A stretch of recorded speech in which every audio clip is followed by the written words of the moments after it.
Greetings, hope you're doing well. Today I'm doing a quick review of the newest album from Big Sean titled Detroit 2. Big Sean is a Detroit rapper who has been at it for over a decade now with a load of material and has accumulated a large following for his particular style of rap music and for his signature, classic, vintage, timeless Big Sean lines. And if you don't know what I'm talking about, watch the Dead End Hip Hop video on Lil Wayne versus Big Sean lines. It is hysterical.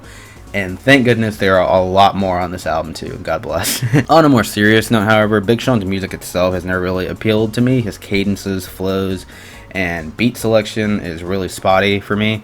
But when this album was announced, there was a pretty decent amount of hype for it on social media, and I thought this might be the album that I may enjoy the most from Big Sean. However, looking at the track list, which had a boatload of features, it's 21 tracks deep, and it's over an hour long, I was a bit worried about the album, and in the end, it didn't end up winning me over. The first half of this album has a handful of duds, most notably the opening two tracks, Why Would I Stop and Lucky Me, which I think have like good topics, but the execution of how Big Sean expresses them are really predictable and basic with their flows and kind of lack of focus lyrically, and those critiques aren't just limited to these two tracks. The song Body Language with Ty Dolla $ign and Jhené Aiko is snooze city for me. The copy-paste R&B elements of it are repelling, to say the least. More tracks like Everything That's Missing, ZTFO, and Respect It are just mediocre, to say the least, though I do appreciate the sentiment of Everything That's Missing. There were a couple of tracks in the first half that caught my ear, however. Deep Reverence with Nipsey Hussle is a great track that is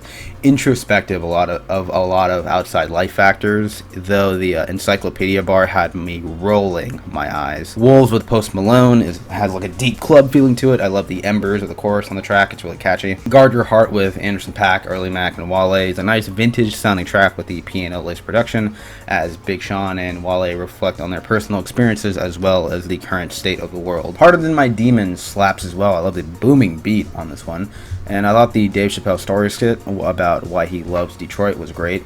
There are more story-like skits on the album with Erykah Badu and Stevie Wonder talking about why they love Detroit, but I thought Dave's was the most entertaining. The second half of the album, in my opinion, follows the same path the first did. A majority of the section I did not care for. Full Circle with Key Wayne and Diddy is a track I should like, but the singing on this track leaves a lot to be desired, especially with the track direction. Time In, featuring Jhené Aiko, or I think it's listed as 2088, which is a collaboration between Big Sean and Jhené Aiko.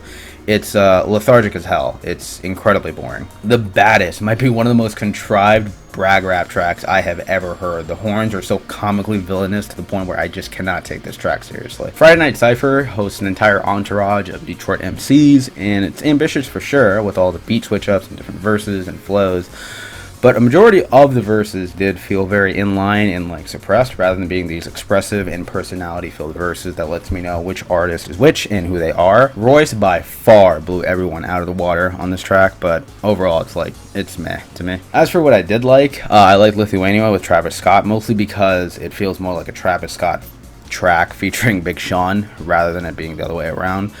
Dawn Life with Lil Wayne is fantastic. The like starlit electronic overtones with the exciting energy that both Big Sean and Lil Wayne bring to the table is infectious. And I liked Still I Rise. The celebratory horn arrangements sound really good. Even if Big Sean refused to stay on beat for most of the track, it sounds like he's going off on a tangent, but he forgot the mic was on while he was in the studio. It's bizarre, but I still thought it was a good track. But yeah, overall, it's more Big Sean. If you like Big Sean, I'm very sure you will love the record. There's plenty here that will appeal to his hardcore fan base. But for me, it was a painfully average album that was way too long, had way too much filler, and not much else, to be honest with you. It's not for me. Sorry, I'd give it a